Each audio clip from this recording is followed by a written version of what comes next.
after he was counter-collapsed on. Great pickup, Taco. Game 2, picks and bans ready to go now between these two squads. Space Station Gold trying to rebound after a tough Game 1. Sanguine, again, they've got mid-season invitational in their sights, guaranteed with a set victory here. And with the way the Game 1 went, I imagine they've got to be feeling pretty good about their chances now to come to land. As now they're in the first pick position. Space Station Gold was here last time and wasn't able to really make it work. They went the Jormungandr first. This time Sanguine has the options. And again, Space Station Gold really scared of Panitom's nausea. I mean, that's got to be it, right? No, Ronngyu, of course. Ronngyu is the one. We did see nausea banned. That was actually by Sanguine last game. That's why I got a little bit confused. As it is the Jormungandr. Now Space Station Gold have to think. We're banning Merlin. That's what they go with. Now Freya's still open for Netrioid. That's been a consistent top pick for him. For you, and that's exactly where they're going to go. And Space Station had to have been aware that this is the direction that Sanguine wanted to go as soon as the Jormungandr came as a secondary pick. Sanguine being first pick, having a little bit of a throwaway ban, but Jorm's also, I think, just an ideal god to take off the map. That's a Bacchus immediate response though from Space Station Gold, and I like this direction because Bacchus does make life pretty difficult for a Freya. Yeah, it does, and Mattypocket, as we know, has played a lot of Bacchus so far this phase, so that's exactly where that's going.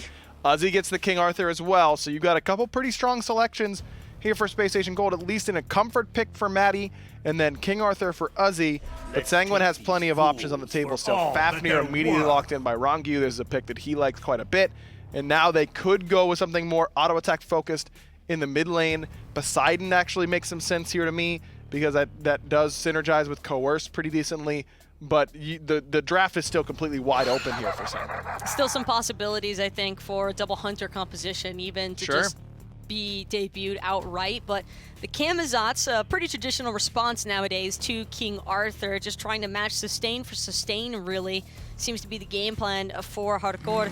And I gotta say, I'm a big fan. But the Sylvanus for Space Station Gold, and Aggro, I think we both know there's only one place the Sylvanus could possibly be headed right now, and it's Chapo. That's it, I guess. Who else is gonna play it? I mean, you could put Bacchus jungle, Sylvanus support would make some degree of... There's just no way that I could see Matty playing Sylvanus support when there's Bacchus. Yeah, you're right. That's definitely been the pick that he likes the most. Well, it's a smart Odin ban, regardless, for Sanguine. That would have given this Sylvanus, wherever it's going, a lot of trouble. Maybe... If it wasn't the King Arthur, I would have said maybe solo. We've seen Variety play it. Ataraxia played it a lot back in the day. But now I've got nothing for you. I guess it's mid. Well, maybe Uzzy. Maybe Uzzy on solo Sylvanus, actually. Well, then where's the King Arthur go? Jungle? Oh, that seems horrendously What bad. about Chapo King Arthur mid?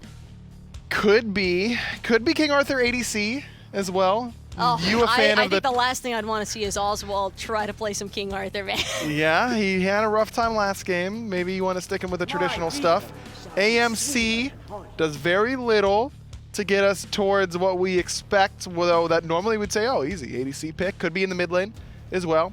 We guess it could be both of those because we don't really know where this Sylvanus is going. At least they banned the Odin, though. Yeah, very smart. They did ban the Odin. Very good.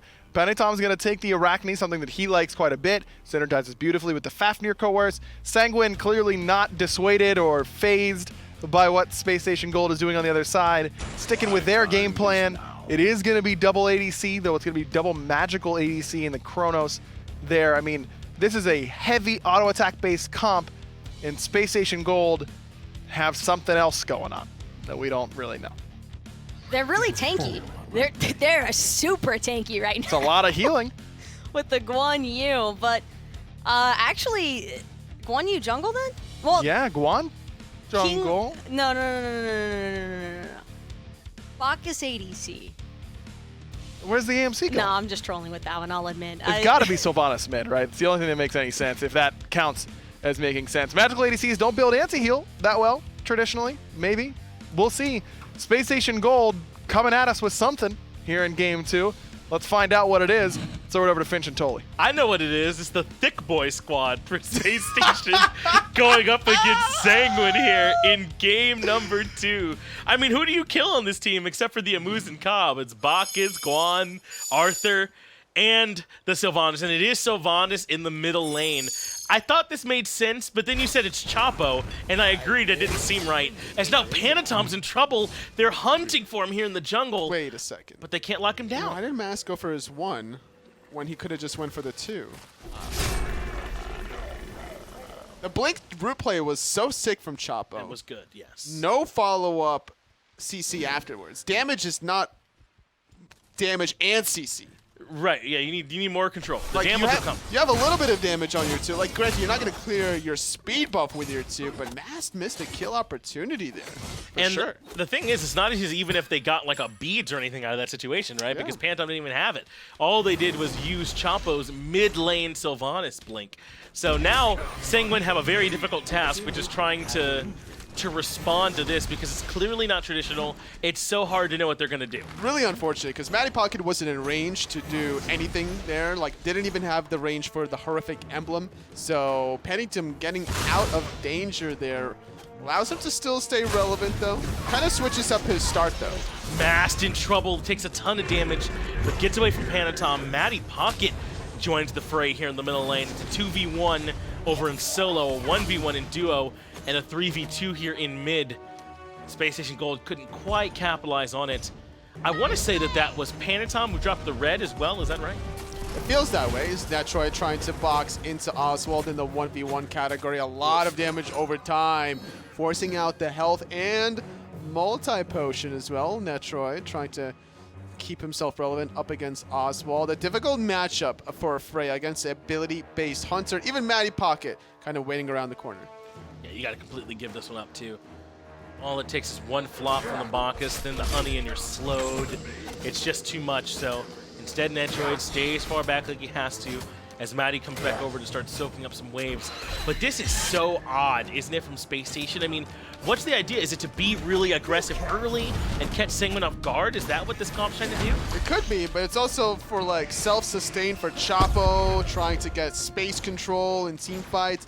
Like if you go for space control in team fights, there's Alpoash, there's Zeus, there's Jean-Kui potentially. Sylvanus is just trying to be a little bit too tricky that it could actually hurt you at the end of the day because, yeah, Sylvanus does a little bit of damage, but not like your traditional mage. Yeah, I know there was a while ago where the meme was to do like the auto attack focused Sylvanus and you get like hastened ring and chase people down with it, but I doubt that's what Chapo's going for this time as Ronngyu hovers over the wall.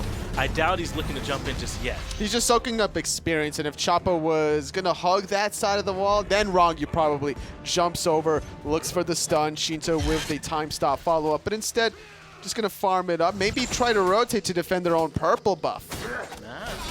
On his way here, dashes in. Uzzy will come in to help out. They have a meditation there on the Guan Yu to get everyone topped off, and now Panitom might be in trouble. He goes back into the camp to try and juke around, but first blood for Space Station Gold. So far, the comp is working. And they desperately needed that first blood. Now Mask is going to be in a little bit of trouble. Jarcorrr jumping over Uzzy. Now has a pool to use for even more sustain. And then Sanguine still strip away the blue buff. That's huge for Sanguine to come up with that answer. Even though First Blood does go the way of Uzzy, and unfortunately it's just Arachne that takes a spill, Sanguine answer back with a great play by Jarcorrr there, and the leap on the Camazotz. He's level 5. During that scuffle on the right side, I saw the rotation coming from Ronngyu on the left side on defending the purple buff, but then Sheento didn't fully rotate with him. He wanted to stick around and do his own red buff, and I don't fault him for that, knowing that as a mid-mage, as a mid-mage hunter, or as a mid-hunter physical, you want to be able to get as much farm as possible, and Sheento is known for his mechanics on this Chronos, needs to get all the farm that he can. And they still have this Freya Chronos Fafnir combination, And excuse me for leaving out the Arachne and all that too. I mean, those three paired up with the Coerce is devastating, not just to any objectives, but to towers, to anyone who maybe gets caught a little bit in their grasp. This is a scary call from Sanguine once they get a few items online. Even with how tanky you are, I mean, they'll be able to burn right through it. Panitom is going to be difficult for him to engage, not having beads against the Sylvanus mid. That Wrath of Terror going to come in clutch, but once he does get CC immunity, I don't see a world where Chapo lives against all this damage. Sanguine has single target with Panitom and Jarcorrr. Sheento guarantees a time stop after the fact. Ronngyu is going to be able to transform to be able to get off even more damage as a dragon as opposed to Chapo playing the tree. Things are scary as Netrioid's managed to catch up to Oswaald as well. As he dashes in, I don't know if that's exactly what he wants. He's got Panitom on his way to come join the fray too. That forces out the ultimate defensively, but Panitom still has his hold if he wants to avoid the stun. Instead, he just gets stunned and finally goes up onto the web. That gets him out of there. Literally at the very last second until he uses that ultimate, but Jarcorrr still fighting in. 1v2, blue buff does go down. Uzzy does secure it. Bat out of hell being used. Ronngyu in the thick of things. Jarcorrr is so comfortable in this Camazotz. He was so patient as well. Finally gets hit by the Wrath of Terra, and that's enough for Chapo to get the kill. But he 1v3'd for a while. Now Rongyu's got to find a way out. With the detransformations coming soon, he might be dead to rights. Mass missed Excalibur's Wrath, but at the end of the day, still finding a kill. It was a 2 for 2, I believe, or sorry, a 2 for 1, but still, blue buff goes down in the favor of Sanguine. Panitom now looking for Oswaald, and Oswaald has few options to get away, but he couldn't find the route or keep the webs on him, and Oswaald actually does make it back out of there. That's huge that he lives through that game. Sheento wasn't there on the right side of the map, which is what favored out Space Station Gold. The blink play from Chapo is going to be crucial to stopping any sort of aggression from Sanguine. As an Arachne, with blink, you are looking for these offensive plays. Jarcorrr rather ahead with Gladiator Shield, going to be looking for these offensive plays. So it makes sense as to why Sanguine's leaning on the right side. The same way Sanguine defended the blue buff in game number 1 is the same way Space Station Gold are having to complete the same task.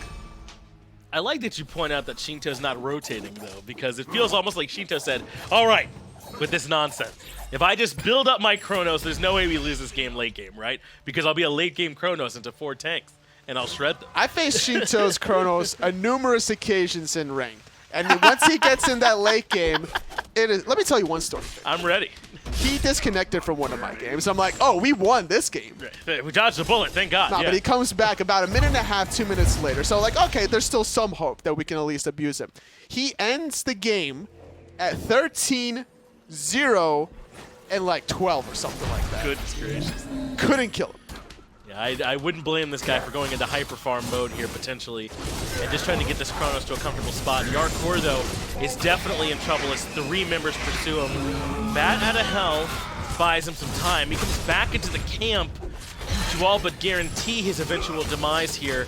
He'll battle it out while he can, but for Camelot, for Avalon, he comes right back down. He's still soaking. There were so many pools in that blue buff. It took him so long to finally go down. Goldfury being started by Sanguine. Forced to reset it. Netrioid taking out Mattypocket. Sanguine still leashing the objective. Watch out for the bees, though. He bought all this time, though, for his team. This Goldfury is going to go down to Sanguine virtually uncontested. Oswaald has to be careful. He's going to lose this battle, too. Now, finally, Space Station are rotating in the cavalry as an ultimate comes through for Sheento to allow him to rewind a bit. When he ends up getting knocked up, that's a big stun. It's just not enough. He didn't have enough mana. The bees was a little bit too late. He was already mid-air. He should have anticipated that Wrath of Terror to begin with. If he did that, would have survived Mask, taking probably a couple of tower shots extra than he would have wanted to. So all in all, Goldfury goes down. They lose Jarcorrr. They lose Sheento. They walk away with 3. Still, though, not a bad fight for Sanguine at all, considering how much pressure Space Station has had over in solo. I keep saying that Space Station have pressure as a good hammer comes through. That's all it takes and Mask goes down. But really, it's been Jarcorrr repeatedly trying to pressure the blue buff and strip away the farm from Space Station Gold, and they've just heavily rotated. Mask has no respect at all. Even if he hits the stun onto Netrioid, he's going to get stunned by Ronngyu. a couple of shots, only one maybe from Netrioid is enough to seal the deal. He just doesn't respect the incoming damage. I don't know if Mask ever has, though. It's been one of his hallmarks. At one point, Mask climbed into a trash can and took a picture to represent the other team, didn't he? So, I mean, like, clearly he's a confident dude who likes to have some extra fun. But you're right, he took a little bit of too much there in that last game. Gets pulled back in, and Sheento ends up falling. That's a huge pick for Chapo. And a 5-on-4 for 25 seconds. They definitely need to do something off of that. Yeah, those 2 deaths onto Sheento is crucial now for them to push forward. Mattypocket going to get stunned out during his Belch of the Gods. Red buff does get stripped away. Sylvanus, mage, middle, picking it up. Mask battling it out against Panitom and Netrioid. Could potentially be scary. That's a great banish. And I think that's all she wrote. Mask might be able to find a pick here too, but he's definitely dying. And Netrioid's the one that gets the last hit. 5-6. This is the difference between seeing a King Arthur in the solo versus the jungle. With and without Gladiator Shield. Without the sustain from that item, you're just not going to be able to take those 1v2, 1v3 fights. He opts for the Blackthorn's Hammer, which is a good item for Arthur, yes, but it's too early. He needs Gladiator Shield first. You still get 10% CDR. That was brutal. Sheento had to take all those ticks from the ultimate there from Uzzy. He didn't really have any options. He ends up falling to the Guan. A nice pick from Uzzy to catch out that Chronos there. But even though it's in the jungle, can't you? I mean, you could still go Glad Shield earlier on, right? Absolutely, you could. But you are lacking a lot of physical power, so I understand that aspect of it. Netrioid in a 1v2 uses that ultimate to prevent the Wrath of Terror. Oswaald backs off, but Chapo doesn't want to. Gets away from the root, and that's critical. Netrioid should now be safe. The look at this rotation. Uzzy's here, Oswaald and Chapo. They are going to strip away the purple buff, but Ronngyu now here for some backup to keep Netrioid standing. Not a fight you want to take in a 2-on-3. Jarcorrr going to get knocked up as well. Taking a decent amount of poke. He is using Sheento's pool of blood to heal up from. That's a nice hammer, sets up the stun, and Mattypocket in trouble. Immediately drops the Intoxicate, but he'll fall to the damage coming out from Sheento. Panitom gets the credit. Mass now slowed as well, but they can't quite lock him down. In fact, a good pull lands on the Sheento, but they shrug it off, not too worried. He didn't have the root available. Wrath of Terror just using the body blocks. Now Sheento with a rewind, time stop, time rip. 2 more basic attacks will seal the deal. Uzzy, though, in the meantime, takes out Ronngyu, looking for Sheento with Mask. Yeah, I think the Wisp got Ronngyu and Sheento faults as well, but now Netrioid comes to join the fray. This is ARAM. It feels like we're in an assault match as everyone's here in the middle lane throwing down. Mask gets the kill on the Netrioid, and Jarcorrr can't quite lock down Mask, but Panitom's had time to rejoin the fray. But Uzzy and Mask should be safe at this point. This sustain is obnoxious. Uzzy's topping Mask off without any sort of Gladiator Shield whatsoever. Uzzy's still gonna command the chase, slowing out Jarcorrr. No bat out of hell to get out of this one if he gets knocked up, but he gets just out of range with his own jump, not one to chase this any longer. Wow, Messenger's Mask picked up for Uzzy there as well. I wonder if he is gonna upgrade that into the Bumbas. If he does, then they'll be replicating that ranked meta, right, where everyone's building Bumbas. But what are the good anti-heal options for Sanguine with these 2 magical, like, sort of ADCs on their team? You can't quite go Divine Ruin like normal. No, you definitely can't, but you could go Toxic Blade on Panitom. Oh, that's honestly. not a bad idea, yeah. It's definitely almost a requirement at this point. You could even go Pestilence if you're Jarcorrr. That would be a good option. Second Relic's still available for majority of players. I think Ronngyu has the option to go Curse Donk if they feel fearful of all the sustain coming out of Space Station Gold, as they should. That was a small foreshadowing out of Uzzy. Can we actually look at the healing numbers just from that small little skirmish? 13 minutes in, 3,300 from the Guan. That's not bad at all. Really, almost 6,000 if you put him together with Chapo, who's also going to be a pretty potent healer in his own right. That's not even counting all the self-sustain Arthur's going to have, unless, of course, you build Shifter Shield instead of the Glad Shield, in which case it's less sustained then. So, very curious. I assumed it would be Glad. I thought so too. Shifter Shield, I guess maybe, you're relying on the more sustain from Uzzy and Chapo as opposed to your own sustain, but man, Gladiator Shield is just such a good item for Arthur. Oswaald in trouble. Oswaald gone. The Muzen Cobb couldn't handle the pressure, and it looks like now Sanguine have maybe decided to just start grouping up, because that's what Space Station have done. They've just kind of grouped up and walked around as a 3 or 4 man unit and bullied whoever they run into. So just have 3 or 4 people there when they do it. Starting up the Oni Fury, catching out Mattypocket with a banish. A lot of damage off of the stun from the Fafnir. Banish is such a good ability. Mattypocket will certainly go down unless he can make his way out on the back end. Panitom hunts him down, but there's a party happening in the back. Chapo found Netrioid, but now Mass in some trouble, isolated. He takes Ronngyu up into the air, but when he comes back down, Sheento's damage is waiting. That's a 4 for 1. Oh yeah, that was clean. Only a lonely tree in the mid lane there to watch as the rest of his teammates crumble right beneath him. And there's no steal potential for a Sylvanus, unless what, you're gonna blink in and look for a rune. It's possible, but highly unlikely. Sanguine controlling the Oni Fury 14 minutes in. I believe they got the Gold Fury too earlier on, so they've completely controlled the Fury so far here in this game, and that's going to be the difference that keeps getting exacerbated. And to be honest, if Sanguine are ahead at 15 minutes, then I don't know how Space Station win at 30. You know, this feels like the kind of comp that should be, if it's going to win, it's got to be ahead right now, and it isn't. It feels that way, but the only advantage that they have is the sustain, where there's not too much anti-healing quite yet. Toxic Blade is picked up out of Panitom, trying to figure out some of their options. Second Relic still available for Ronngyu, as he is still level 11. Momentarily will hit that level 12. No Pestilence surprised being started from Jarcorrr. Probably going to go into Genji's Guard, trying to get more and more cooldown reduction. 5, 1, and 3 for Chapo on the Sylvanus middle lane. I don't know what more you need to see. I mean, you know, just pick up Sylvanuses nowadays. 5-1, you know, 5-1 Sylvanus, by the way. Yeah, that's real good. In the middle lane. Run them there. Play it there. I'm not sure what the game plan is. I've been thinking about it all day, and I just don't know how this is better than a normal comp. It's not. I agree. So, like, okay, here's one thing that I will give credit. If their first level 1 gank worked onto Panitom, it's very different. Then it's a much different game. It's a much different story about, like, you know, their comp. But currently, their comp is being aggressive, and they haven't stopped yet. Mass in a little bit of trouble. He's trying to spin to win, but he doesn't have the same sustain on his own that he normally would, and he ends up falling. Sheento gets a critical rewind off too, and gets topped right back up in terms of healing. Mattypocket goes in to look for the Intoxicate, but it's not enough damage. He melts, and Sheento finds himself a double.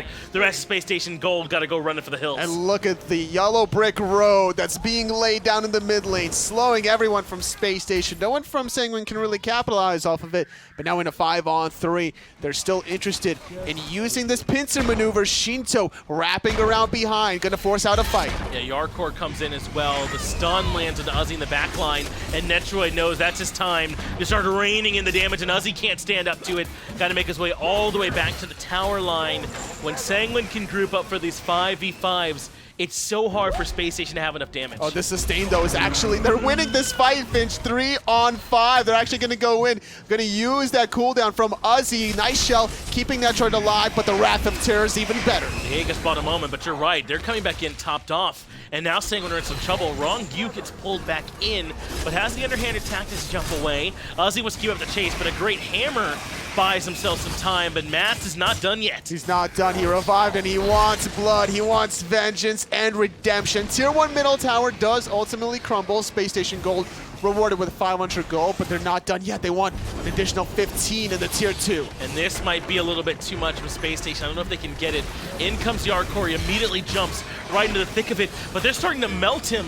He goes up into the Bat of the Hell, gets 2 hits for damage, and retreats. But in comes Ronngyu, in comes Panitom with plenty of damage in their own right. Sheento trying to do what he can. Gets off the rewind just in the nick of time, but he gets pulled back in. Uzzy lands. Oswaald getting the kill that time around. Still aggressing forward. That's a sick pull from Chapo that spells the end from Sheento, but a 2-man banish from Netrioid buys some much needed time.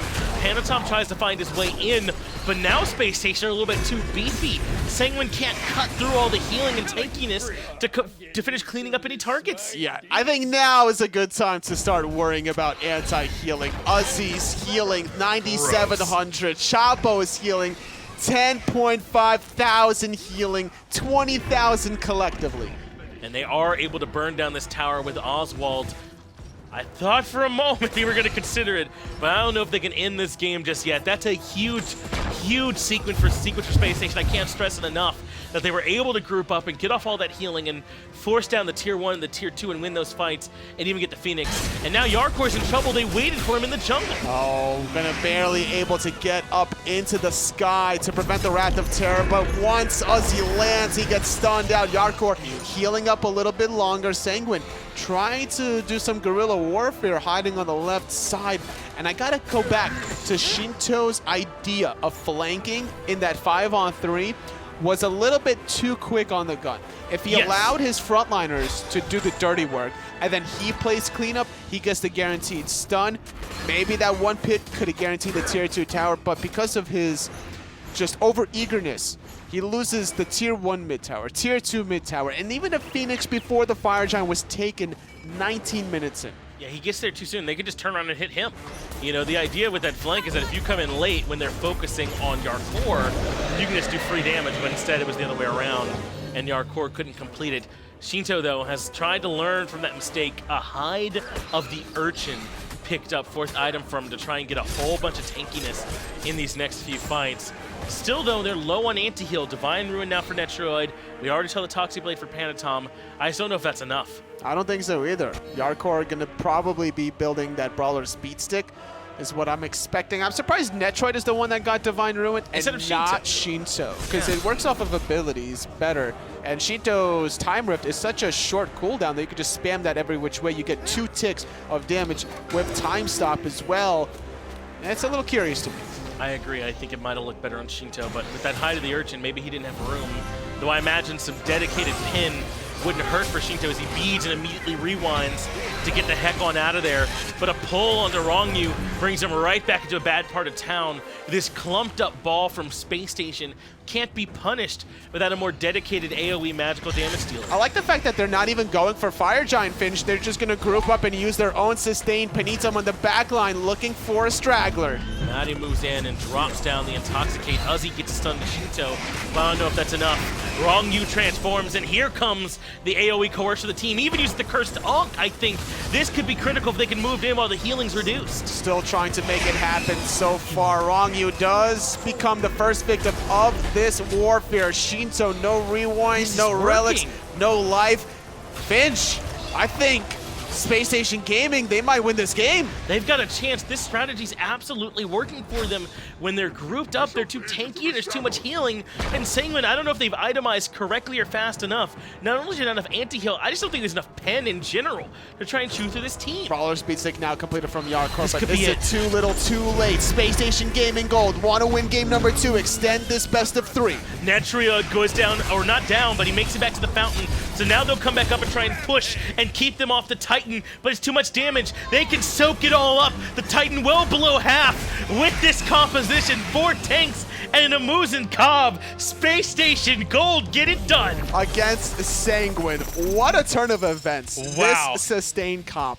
Sylvanus mid, by the way. That's right. Chapo played out of his mind this game, to be honest, on the Sylvanus. I really think that's the only reason that this worked is because his Sylvanus play was so nuts, and the healing from them was insane as well. I really don't know if Sanguine were able to pull out enough to see how they would have needed to itemize early on to stop that comp. And it wasn't just the Sylvanus. The Guan Yu onto Uzzy combined, they had, what, 20,000 healing? A ton. Like 15 minutes in. That is obnoxious. We didn't see an anti-heal item until the Toxic Blade from Panitom. Yeah. Like 3 or 4 items deep. It took a long time for it to come through. I don't know if I'm a believer in this composition just yet, but I'm way more willing to listen than I was before after seeing how well it was able to work out for them. This was a great strategy that definitely worked and caught Sanguine off guard, but I don't know if they can do it again. What else do they have in the tank for game number 3? I don't even know. I think that this interesting combination of the Chronos Freya didn't really work out for Sanguine. They're going to have to figure out a way to switch that up. Maybe some adjustments in the carries is what they need. Either way, though, I'm going to get this one back over to the desk. Wow, what a win there for Space Station Gold. And with an unconventional 4-tank, 1B composition, they get the victory and do it very, very quickly, 22 minutes. I mean, the anti-heal was there. Netrioid had a Divine Ruin. Panitom had the Toxic Blade, but it just didn't end up mattering. The out-of-combat healing was just absurd. It was two things, I think. The sustain and the overall tankiness of Space Station Gold. I think that even in instances where we saw a lot of trades between kills and picks all throughout the early to mid game, eventually Space Station Gold just started overwhelming with the sheer amount of tankiness that they had. I mean, it's a King Arthur, Sylvanus, Bacchus. Like, it only keeps getting worse with the Guan Yu as well. Sheento just had no free room to roam. So much CC between all these characters, and really Space Station just became this death ball that was consistently running at Sanguine, and Sanguine just didn't really have that much of a response. Chapo had a bunch of really, really sick pulls, this just being one of them. He was consistently making plays on this selection. The Sylvanus mid really worked. I mean, Chapo was putting out relevant damage, great healing. The CC was there as well. I wouldn't be surprised if Space Station decided to try and opt for another healer-based composition in Game 3. I mean, if it ain't broke, don't fix it. But I'd be hard-pressed to believe Sanguine allow that King Arthur through one more time. I don't think that they did themselves any favors by trying. I understand that they wanted Netrioid to have the Freya, but sacrificing the King Arthur and letting Space Station Gold have that option, I think, was just a little bit too much. Yeah, I mean, Jarcorrr was able to do some pretty disgusting stuff with his own self-sustain a couple times where he lives in situations that he shouldn't have lived that long, but look at the player healing. I mean, almost 17,000 for Chapo, over 12,000 for Uzzy.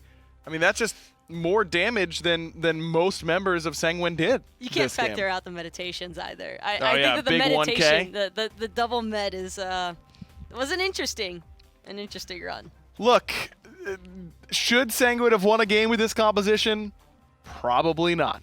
But that's the way it goes sometimes. When you're expecting a normal comp that's going to do normal stuff, sometimes it catches you off guard when you get anything but that, and that's what happens here in game number 2. So now Sanguine, as I mentioned, this is critical for them still. MSI automatic bid on the line. They still have some games to go, but they want to get it out of the way. And we'll see if they can do it in Game 3, where I imagine they're going to be ready for something a little bit more traditional, though Space Station Gold might just go back to it.